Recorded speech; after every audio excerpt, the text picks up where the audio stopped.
Good evening, everyone. Are you all staying warm?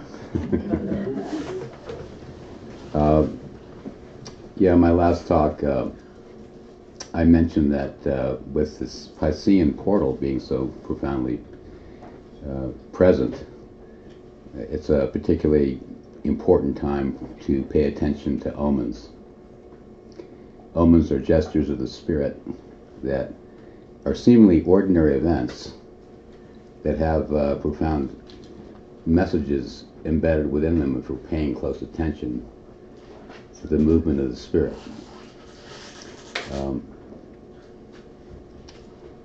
Have you guys been following the events going on in New Zealand?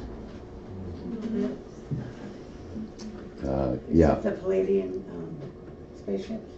The attack on the mosques there by a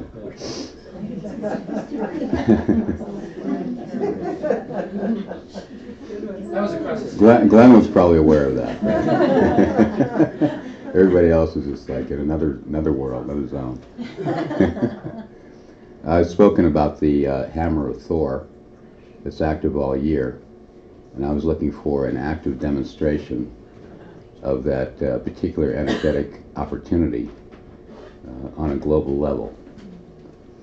This Jupiter is in Sagittarius, squaring Neptune in Pisces, and it creates what's called a hammer of Thor to Leo, early Leo, and the newly discovered celestial of Uranus is in early Leo. So this creates a very dynamic, powerful manifestation of the solar logos, the light of the sun, brilliantly shining through an individual to address a challenge between a fanatical white racist to Jupiter in Sagittarius squaring Neptune in Pisces, an established religion. And it's interesting that during the attack, it was on Friday, and he had timed it for the prayer of the mosques, the Muslims. They were all in prayer at the time. That's Neptune and Pisces. So the challenge of Neptune and Sagittarius can be very evangelistic, and this person was totally possessed by his view of the world. He had written a manifesto, which is also Sagittarian in nature, challenging an established religion, Neptune and Pisces. And does anybody know who Jacinda Ardern is? We have an enlightened audience here. Jacinda Ardern is the youngest female leader of a nation in the world. She's the Prime Minister of New Zealand. She's born on July 26, 1980, which puts her sun at early Leo, conjunct the outcome point of the hammer of Thor. So she stepped forward in this brilliant Leonine fashion and just rallied the entire country together to address the guns that were used during the attack, and in like 7 days she had the laws changed. And just today there is a March for Love going on in New Zealand, organized by 3 16-year-old children. That's like, and they had just come from a march earlier that day in New Zealand addressing global warming, which is also being spearheaded by the Pluto and Sagittarius generation of these young children born between 1995 and 2007. So this Jupiter and Sagittarius transit this year is activating that Pluto and Sagittarius generation of these teenagers taking the lead and bringing to light an opportunity for the evolution of humanity to its next level of understanding. So that to me was a really beautiful omen of the possibilities now emerging with this Pluto and Sagittarius generation taking the lead. So I'm really glad to hand the baton over to this new breed of human beings that are emerging now into the full light of day. And their ages are what? They were born between 1995 and 2007. Which So makes them how old? The oldest of them would be in their early 20s, Early 20s. but the youngest would be in their teens. So, Okay. yeah. So, the square between Jupiter and Neptune demands action. And it's the opportunity to come together, because the midpoint of the Jupiter-Neptune square it falls in early Aquarius. So by the courage of one human being, Jacinda Ardern, stepping forward and opening the door to shining her light, the opposite point, Aquarius, was activated, and lots of people are gathering now as community-wide and really reaffirming their commitment to gathering together in our eclectic value and appreciating our differences across the globe. So, go ahead. At the mosque in New Zealand today, prayers, the other residents of New Zealand encircled the whole mosque. Beautiful. As a protection to keep anybody who might try and do it again.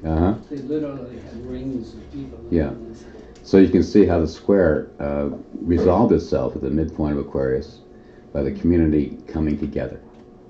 And the circle is a particular symbol of Uranus being the community, the circle of the community, ensuring the safety and protection of those who, Neptune and Pisces, had committed themselves to a holy event of prayer in their own way.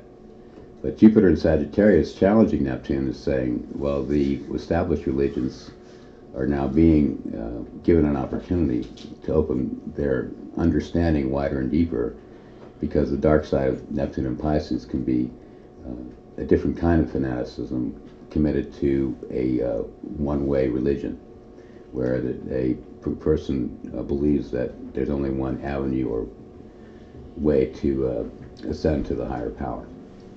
And we're seeing that in many of the established religions, they have a particular ideal that they consider the most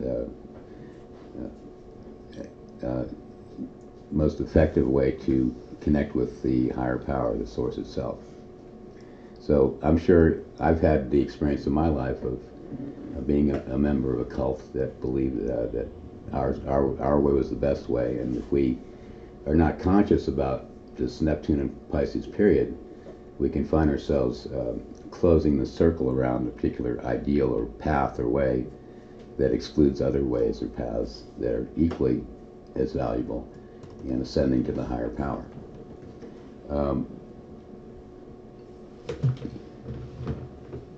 The current doorway that's opened with Mercury in Pisces retrograde and Neptune in Pisces since 2012 is deepening now through the weekend and into next week, with Mercury basically at a standstill already, going direct on March 28th, and then on March 26th, Venus enters Pisces, and we have a deepening of that portal. Right now, with Venus in Aquarius, she is connecting to Uranus in Taurus, and they are in each other's sign, which is called a mutual reception astrologically. So it's been a very electric time of our being open to connecting with different members of the community in a deepening love and awareness of how we are focused on a deeper sense of connecting in ways that we had not expected before. But as Venus shifts into Pisces on Tuesday, which happens to be my birthday, we have quite a dramatic shift to the higher power, and this greater love that we've all been seeking is now making itself present in our lives. The archangel Shamuel is particularly powerful from that point onward. So I'm really looking forward to Venus. The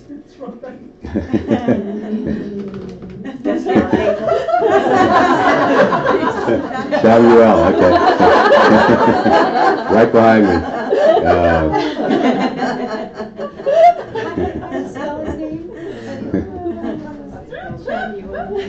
We just had an angel visit. No, it's C-H-A-M-U-L. It's Chamuel.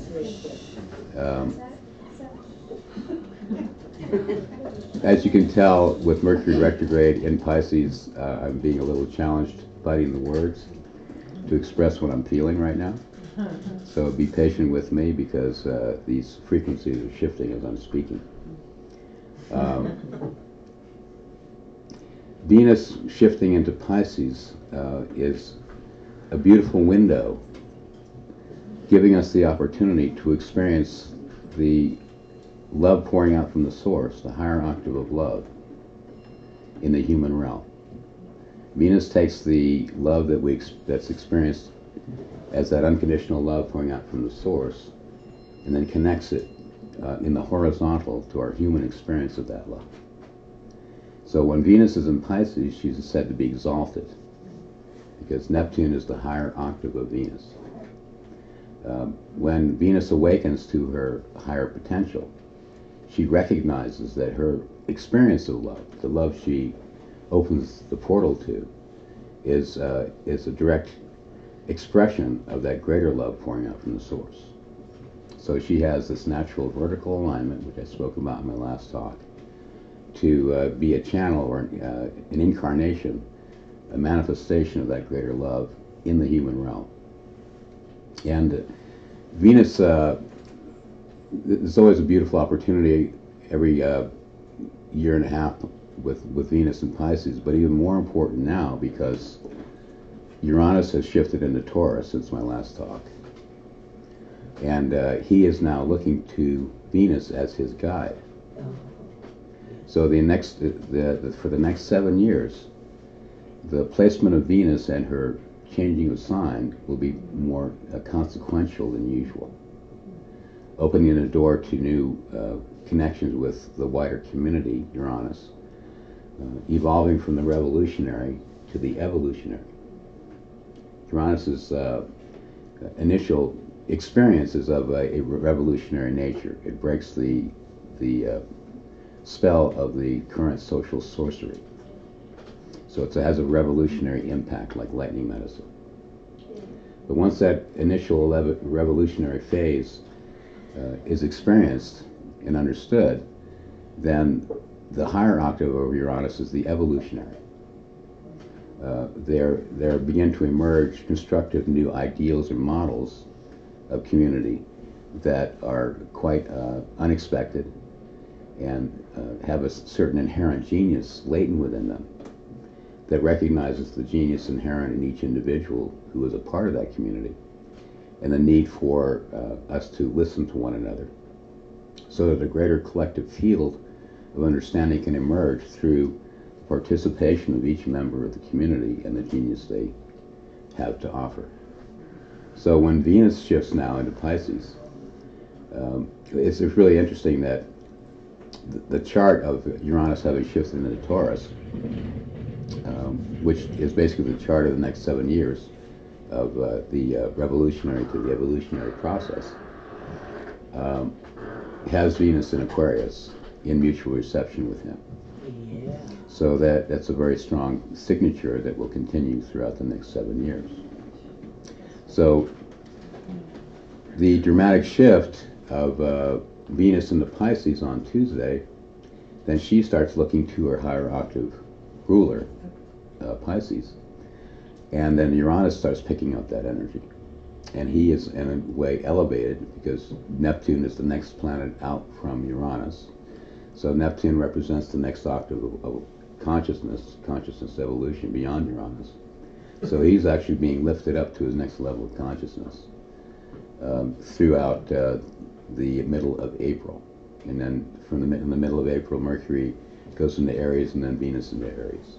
So the period between now and the middle of April is really a high calling, because Pisces does relate to the high calling, the calling of the power of love moving through you to make a contribution to the world, to elevate its experience of love and compassion that then opens the door for us to connect to our soul. So the idea or experience of love is one that transforms through each of our lives. And as we explore the human dimension of love in the horizontal and find ourselves somewhat disappointed, we are then given the opportunity to start our vertical quest for that greater love.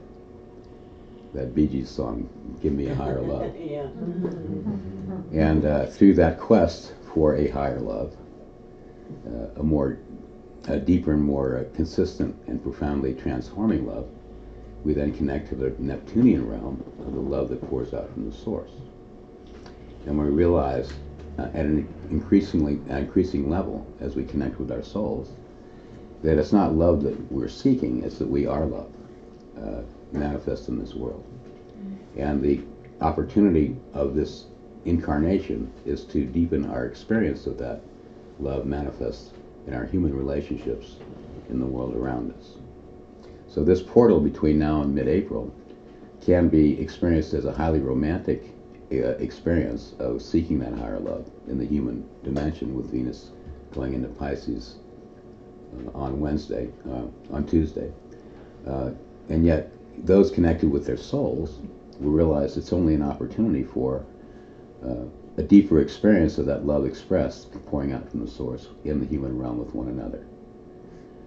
Once you have connected to that higher soul love, then you no longer seek to be loved as much as you seek to love and express that love to others in a meaningful way. So relationship then becomes an opportunity for you to share the love you already are with another in an ecstatic way. You're no longer seeking to be completed by that love, but you're seeking to express that love and share that love with another as an ecstatic experience. And that's when the understanding of how to express and manifest love in the human world dimension begins to unfold. How many of you made that transition? I have a few hands raised here.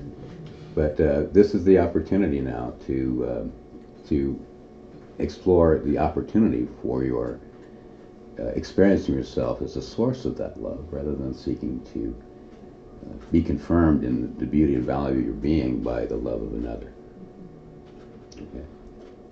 So Neptune in Pisces, or Pisces in general, is connected naturally with the dream time. So many may be feeling quite dreamy and disconnected from this world, that the harshness of this world is just overwhelming, and there's a deep desire to withdraw from the world and find your holy place, your temple, to spend time with the depth of the angelic realm, so the angelic realm can draw present with you and reconfirm the power of love within you. Anyone here consciously connected with the angelic realm? We have quite a few hands raised. So we are all connected with the angelic realm. Just some are more consciously aware of that than others. And this particular Neptune and Pisces, or Piscean portal, the angelic realm is really drawing close. And I've also spoken before about the trick of the spirit that challenges us to go vertical and become aware of the need and opportunity for angelic intervention by reaching the limit of our own abilities, energy, and imagination, and saying, I cannot go any further in this direction, but I have no clue as to how to proceed. I need help, I need a miracle. So this whole period of time is what I call the realm of the miraculous. because in our own strength and energy we have gone as far as we can. And there's this definite turn and depth of surrender that then opens the door for the active participation of the angelic realm in our lives that appears to be miraculous. So, so have any of you fallen in love recently? I'm going to include yourselves. You can fall in love with yourself as well.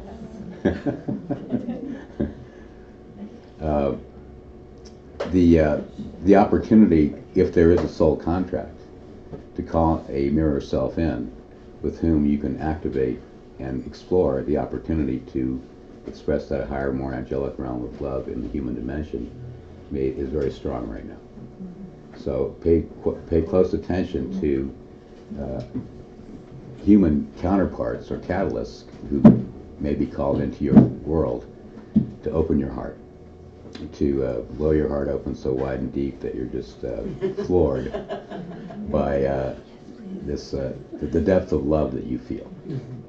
Sometimes we can't find that love that's embedded within us, deeply buried within us, without a catalyst pointing the way to the experience of the love that's always been there. We all have that love deeply within us as the nature of our being. And then we need sometimes to call in someone who turns the key and opens the floodgates to that love that then this floods our being. And we experience a depth of love we never even thought possible before. Have you all fallen in love at some point in your life? One where the overwhelming ecstatic nature of that experience was like beyond anything you could have imagined. And once those floodgates open, that's the gate, the stairway to heaven that opens the doorway to the love that's pouring out from the source. Because that love that's pouring out from the source is brighter than 10,000 suns. And we're like little teacups trying to contain it, like putting a teacup under Niagara Falls. It's like, but we have a human counterpart in the experience of quote unquote falling in love or rising in love. The opportunity there of the Spirit is that it gives us access to the love that's always been inside us, that's been locked inside us. We couldn't find it on our own, like I said earlier. And yet, if we're not conscious or aware at that point, we feel that the person is the source of that love, and we become dependent on that source to experience the ecstatic nature of that love that we are. I woke up at one point in my long journey and realized that, wait a minute, that love that I'm feeling is my own. It's a love that had been within me all this time, and that beautiful goddess just helped me find it. She snuck in the back door, got through all my defenses, and wow, it's just the floodgates were open. Once I realized that love that I was experiencing wasn't about being in love with her, I realized that love that is now I'm experiencing is always mine, and I'm able to access it on my own. It's the core of my being. And so those of you who may have that experience now, from this point onward, recognize that and realize and thank your magical counterpart for helping you find the love that's always been there. And you won't get confused by the depth and ecstatic nature of the bond you feel, and fear that somehow if that other person changes their mind or leaves or falls in love with someone else, that the door will be shut to the love that you feel. Now that you found it, you can always access it. So this opportunity here, and this can also be through an angelic visitation. If any of you have encountered an angel, what do you feel? Love. Yeah, ecstatic. It's like there's like a love that's just beyond anything you could have imagined before. But these encounters are just gateways to the source. And that angelic encounter also, the angel's not required once you have access, once you gain access to the love that you're feeling. That connection to the source then is strengthened, and you then can maintain that contact by realizing that love that you're feeling is yours. It's always been there.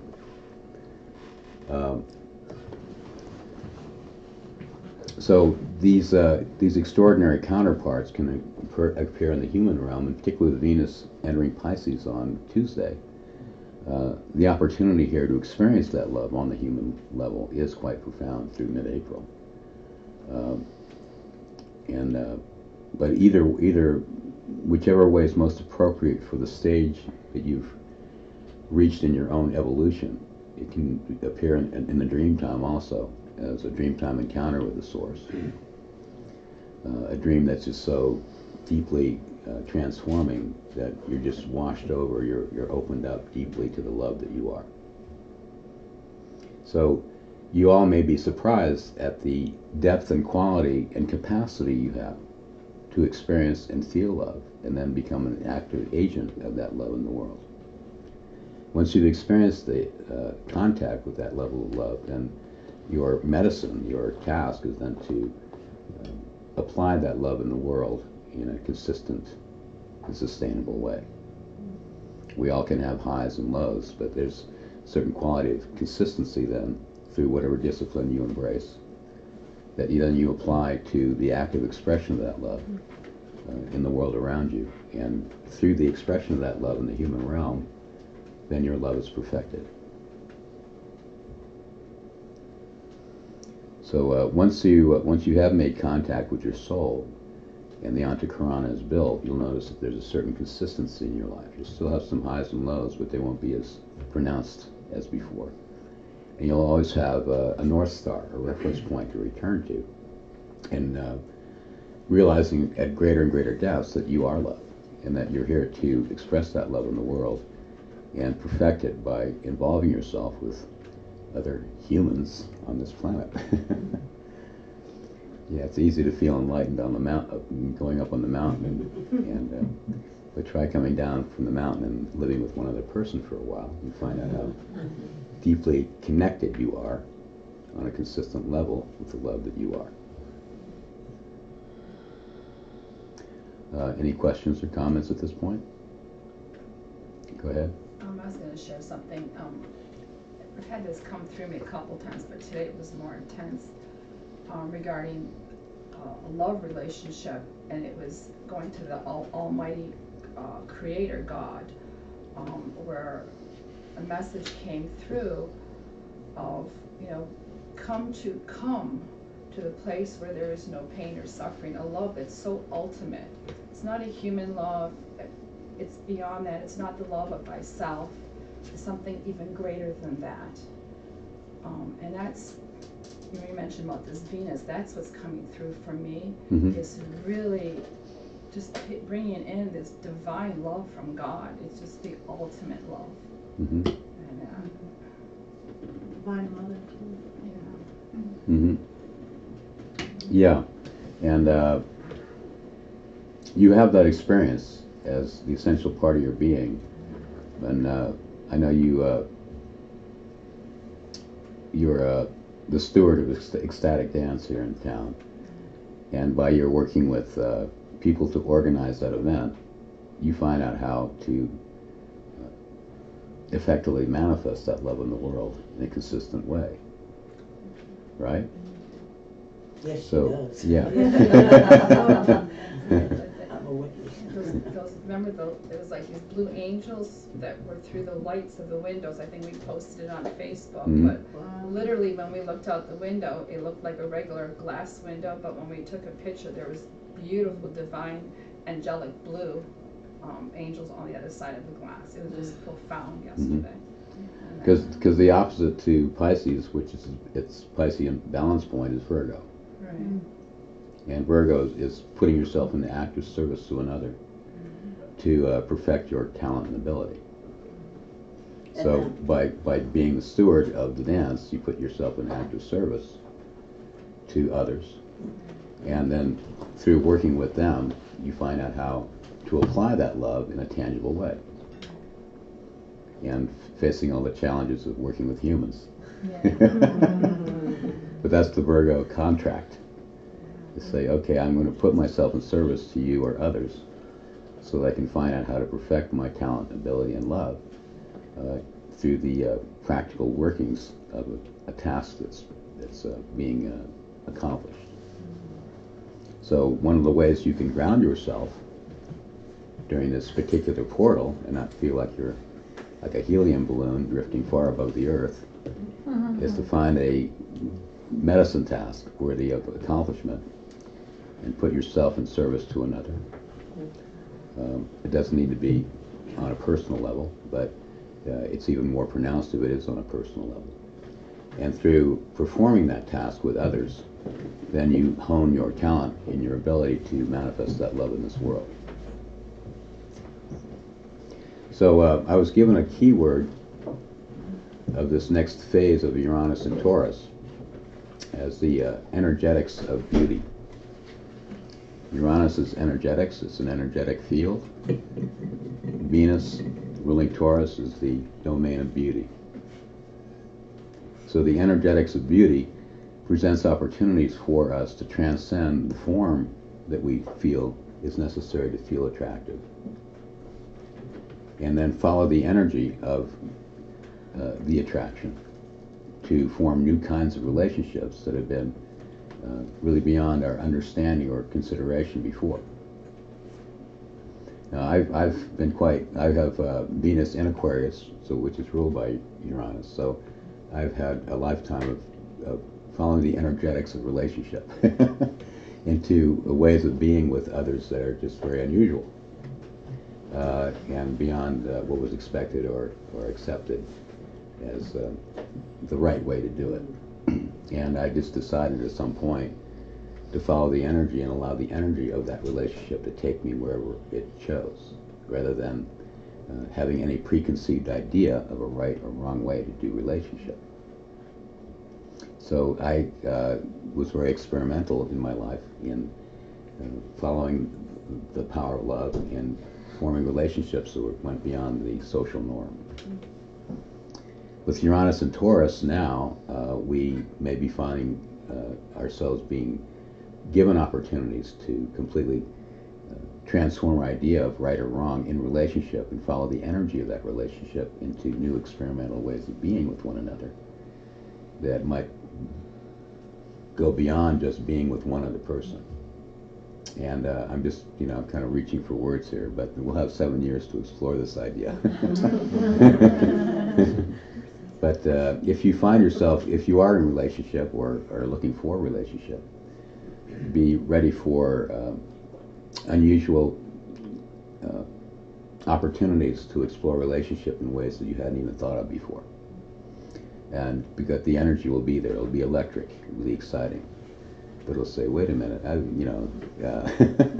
this isn't what I imagined a relationship to be. Yet if you have the courage to follow the energy, then you'll find a new level of love, appreciation, and an understanding of the nature of love itself unfolding in your life. The gay community is one example of that in general, where a young gay man or woman will be growing up in a community and not feeling like they have acceptance because the form of the energy of their love is not taking them in a direction of the dominant cultural sorcery. But at some point they have to break out of what's expected of them and come forward and say, this is where the energy is taking me. I may have a man's body, but I feel like a woman. That's the energy they feel. And they're willing then to follow the energy rather than the form, and allow the energy of love to define their right relationship to others. So we're going to see a lot of that breaking wave on the horizon of humanity evolving now to understanding that relationship is about energy rather than form, and that we now have being given greater and greater support to explore new experimental models or ways of being with one another that don't fit the previous models. but have tremendous energy latent within them. And here again, when Venus shifting into Pisces on Tuesday, part of that new energetic form will be divine relationship. So I'm looking forward to this opportunity between now and the middle of April. Because from the middle of April on, Mars really takes over with Mercury and Venus shifting in Aries, and we'll really feel like it's time to move forward. It's almost like a delayed spring. Go ahead. How long is Venus going to be in Pisces for? Till mid-April. Mid-April, okay. She's moving rather swiftly right now.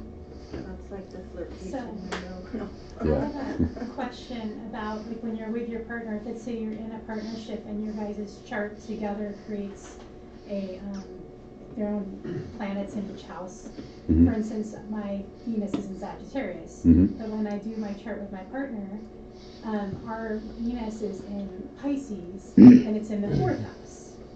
Your composite Venus, Yeah, yeah. our composite Venus. Mhm. And I'm feeling it already Mhm. Yeah. in the household. And so I'm curious about Mm-hmm. exploring that because it's been the Pisces season has been totally affected. So you must have Venus opposite one another in your natal charts? Yeah. Yeah, yeah. I just found that out and I was like, wow, this Yeah. makes so much sense because this is the only Pisces that I've Mhm. ever worked with. Yeah. How long have you been together? He's an Aquarius and I'm a Sagittarius. Now, how long have you been together? About on and off for 2 years. Okay. Yeah. So you can go back to about a year and a half ago when Venus was in Pisces the last time and use that as a reference point. Okay. Thank you for that. Yeah. Because I'm curious. The celestials don't create reality for us, they offer us opportunities. So the opportunity here for you is to experience that higher love and really recognize the ecstatic nature of the love that you are expressed within the human realm. And without falling into the trap of feeling like they are the source of that love. They're the catalyst that has empowered you to find the love hidden within yourself that you've been looking for all along. You know? Thank you for helping me find that. Wow, you know? Thank you for that. I feel Yeah. like that's the evolution Mhm. that's happening. Yeah. If it's only that, it's worth it. And once I'll you take it. once you realize that, then the insecurities around that love continuing by having that partner to be your catalyst will gradually disappear. And you'll realize that you're only catalysts for one another to point out the love that you've been all along, and that whatever you choose as individuals to do in relationship to one another is no longer the determining factor in the love you feel. And then you can truly see each other for who you are, rather than just a means through which to experience that depth of love within you. And that actually frees you. What I've noticed when that kind of love is experienced, you don't feel limited as the normal idea of relationship as you make compromises. You actually feel freer. You're freer to become more of yourself. And to me, that's the signature of a soul-connected relationship. It actually frees you to become more of yourself. And the more of yourself you express, the more the other person responds to that and celebrates it. That to me is the hallmark of a real soulmate union. Yeah. Is that clear? Thank you. Mm-hmm. Anyone else? Go ahead, Glenn. Can you speak on the 3 Mercury Neptune conjunctions and clairaudience and love songs and music and Yeah. whole, the music of the spheres? You know how it's happening now. Well, I spoke about Venus being the lower octave of Neptune. Mercury is the way in which our understanding, our minds, communicate that love to others. And with Mercury in Pisces, he's in a sign opposite to his own nature. Because Mercury, by nature, communicates through words, through language. Yet Mercury in Pisces is communicating through sign, symbol, and omen. And that's why Mercury in Pisces can be communicating through frequency, through sound, through music, or image. So rather than responding to a text verbally, you send a picture that communicates beyond words. Mercury needs a little time and space to learn how to do that, because naturally it's more related to language and making connections through the mind. But when Neptune's in Pisces, he's making soul contact. He becomes the voice of the spirit. And when Mercury conjuncts Neptune in his ruler, it's the voice of the spirit is like a channel. It's like an open channel to the higher power, and it also it can be mediumistic, where the higher power, the angelic power, can overshadow you, and you literally feel like you're an agent or a voice of the divine. And that can be experienced through flute music in particular, that has a very high frequency, through sound of any kind, through oming, through chanting, because Pisces can be prayer, being in your favorite power spot or temple or church, and then singing together, or chanting together, oming together. And that sound frequency, as it rises, then opens the portal to the higher power and to angelic visitation. And this can really be highlighted in the dream time, as I said earlier, where your dreams become it's no longer just a dream. It's more of a dream time experience. It's tangible, it has a beginning and an end, and it stays with you. So much, for many people, their primary experience will be in the dream time. And for those who are lucid dreamers, it's a particularly powerful time for the experience of the divine, higher power. Do you have something more to add to that? Just that the Mercury Neptune's happening 3 times from the middle of February to April 2nd. Yeah. And what was it? Most of the classical composers had Mercury Neptune conjunctions in their chart. The ones who the music has come down for hundreds of years. Yeah.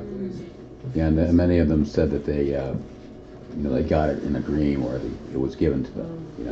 Yeah. They would hear it before. Yeah. It was like they were an active channel of that higher power. Yeah. I've got Mercury in Pisces. It was like a Mercury Neptune conjunction, right? Get it. Yeah. Right. and Mercury is conjunct Neptune in a couple of days, and then on the 2nd of April. But it's moving so slowly; it's basically sitting on Neptune right now through the first week of April. So if you have an active prayer practice, or musical practice, or toning practice, singing bowls, chanting, using your voice, this is an excellent time to use that opportunity to connect to the angelic realm and the higher power. And if you want a deeper connection with your own soulmate, to sing together or chant together or do music, crystal bowls, or pray together, this is an excellent time for you to deepen that contact together. And it can be in a group of people too. But either way, it's just like that. The presence of the higher power in the angelic realms is really close right now. Whatever means that opens your heart to that greater love is appropriate. And because once this window closes and the Aries energy really picks up, the inspiration and depth of love that we've experienced during this period of time through mid-April will then be the guiding inspiration that motivates us to move out into the world and spread that love in a dynamic way.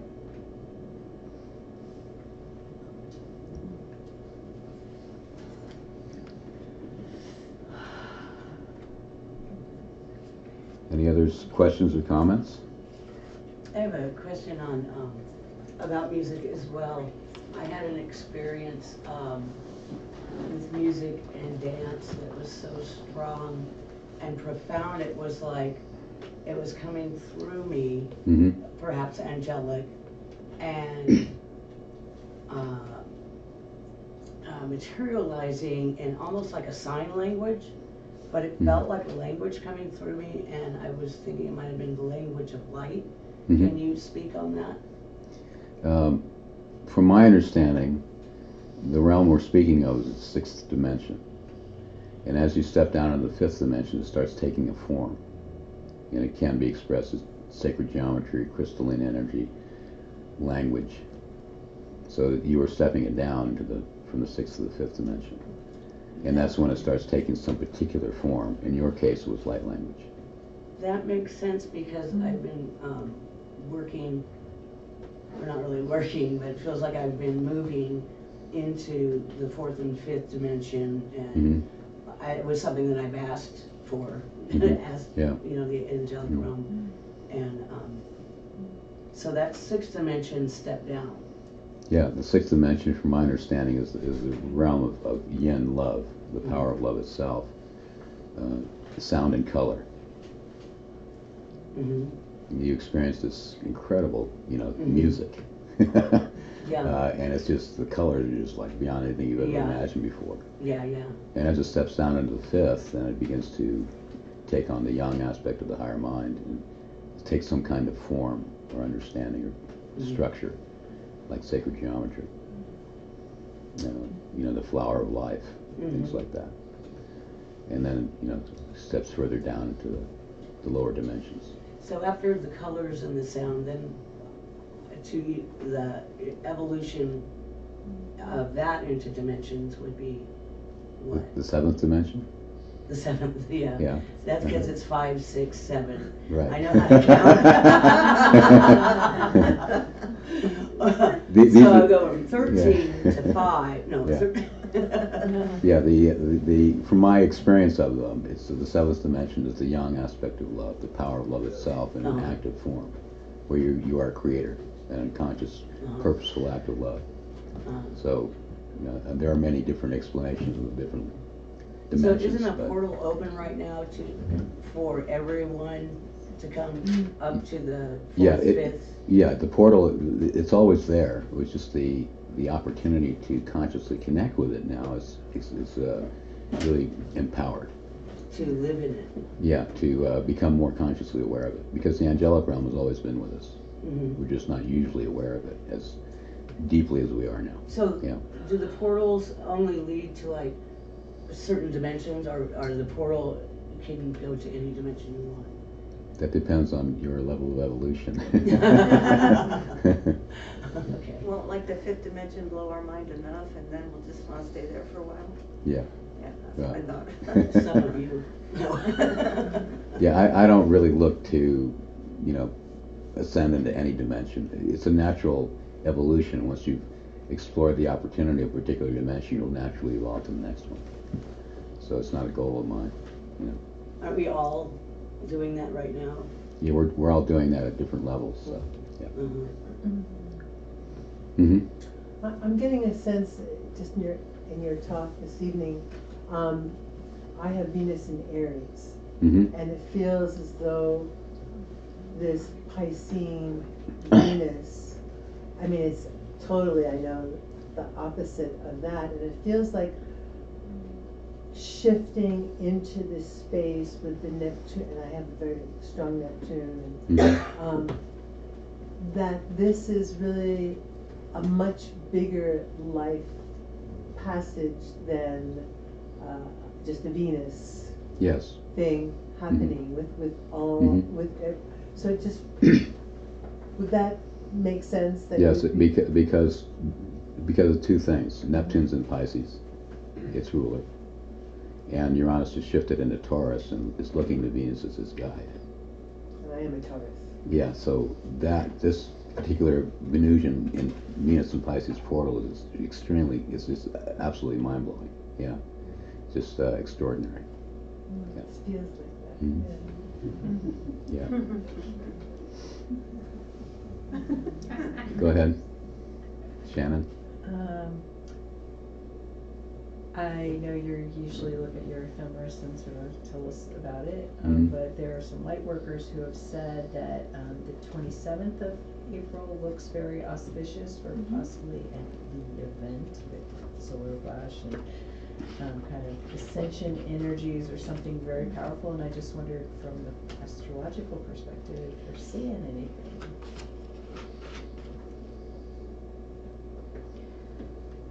Mars squares Neptune on April 27th, so watch out for delusion.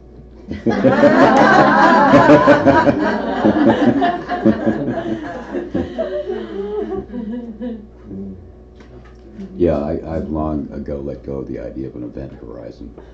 Because unconsciously, when I look for an event horizon, I'm saying to myself emotionally that I'm not a very happy camper where I am. So I'm looking for some kind of magical event to make it all okay. You know. So it's, wait a minute, you know, the magic is happening every day all around me, and I need to really stay with the experience of who and what I am in this moment before I look for any event horizon to change my reality.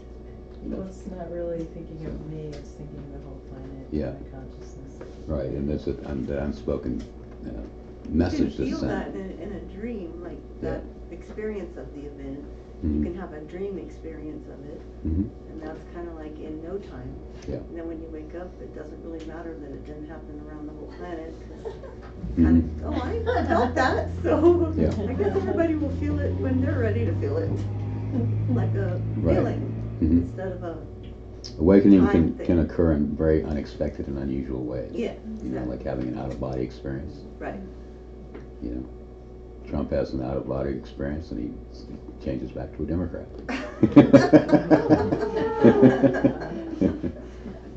Okay.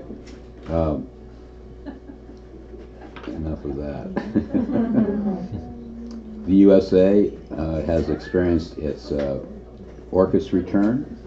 It's a 260-year cycle, 250-year cycle.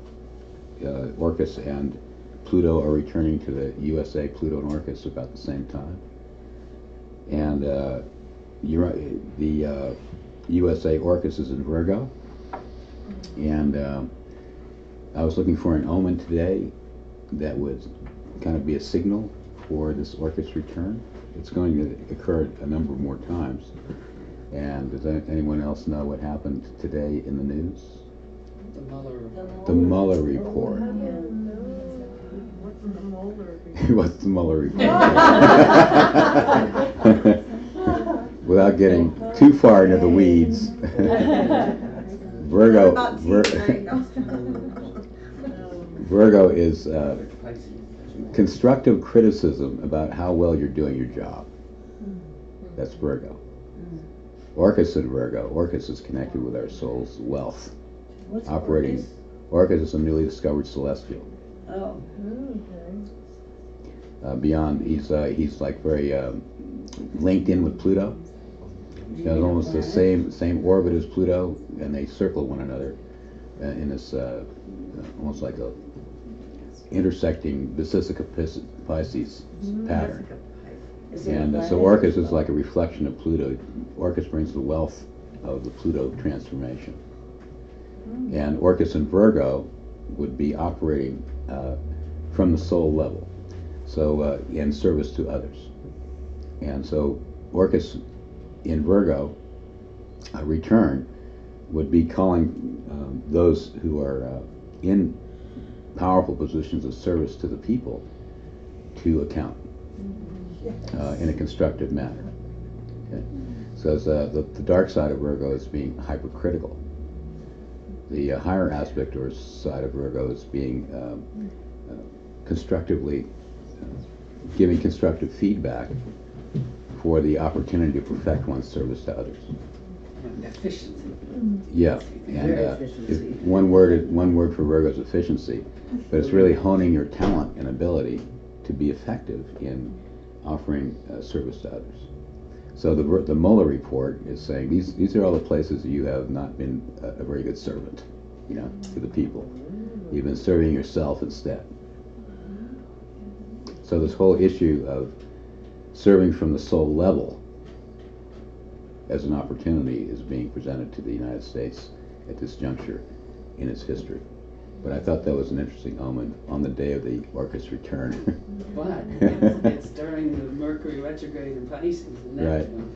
Yeah. We're probably not going to see half of what's in there. Right, exactly. And who presented the report? Mueller. Oh, a person named Mueller? Yeah, he's, I forget his official title, but what is his official title? Yeah, special counsel. Special counsel. Oh, right. he's part of the government. Right. He's almost Oh, above the consultant. government. And Yeah, I want the government to be above the government.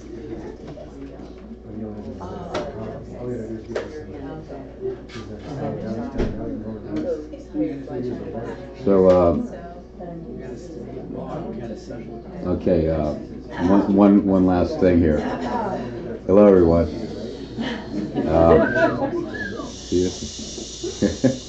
Venus, Uranus, the group takes over. I want to give you another heads up for, we just talked about Mercury conjunct Neptune. Venus enters Pisces on Tuesday the 26th of March, and then she builds in frequency to finally conjunct Neptune on the 9th of April. Jupiter will then station retrograde on the 10th, so the second week of April, Jupiter's pretty much at a dead standstill. And then Mercury will square Jupiter, conjunct Neptune on the 2nd of April, and then square Jupiter on the 11th of April. So that Thor of Hammer of Thor is being emphasized through the first 2 weeks of April. With Venus then conjuncting Neptune on the 9th of April and then squaring Jupiter on the 15th. So we're seeing for the first 2 weeks of April, both Mercury and Venus are activating that Thor's hammer of enlightened souls stepping forward, shining their light, and being brilliant examples of speakers of the truth to bring us together as a community. And then on the 16th of April, Mercury enters Aries, and then on the 20th of April, Venus enters Aries with the Sun entering Taurus. And throughout April, Saturn will be conjunct the south node of Pluto, which I spoke quite a bit about in my last talk. And then Saturn will conjunct the transiting north node and the south node of Pluto throughout May. And May is the kickoff month for the United States, being in its 5-year. The United States is in its power year. It's number 5 by birth. It's in its 5-year. And May is the 1 month, so May is the kickoff month for the rest of the year in doing the right thing. So I would really be enjoying this particular period of time through mid-April as a golden opportunity to be the love that you are, experience the angelic presences, and be deeply inspired, be impregnated with love, so that when the active cycle begins from the middle part of April onward, it'll be love that moves you in the world, to share that love and be an active agent of the love that transforms throughout the rest of the year. Oh. Anyone else? We did it? Anyone else? Okay, we're feeling it. Much love, everyone.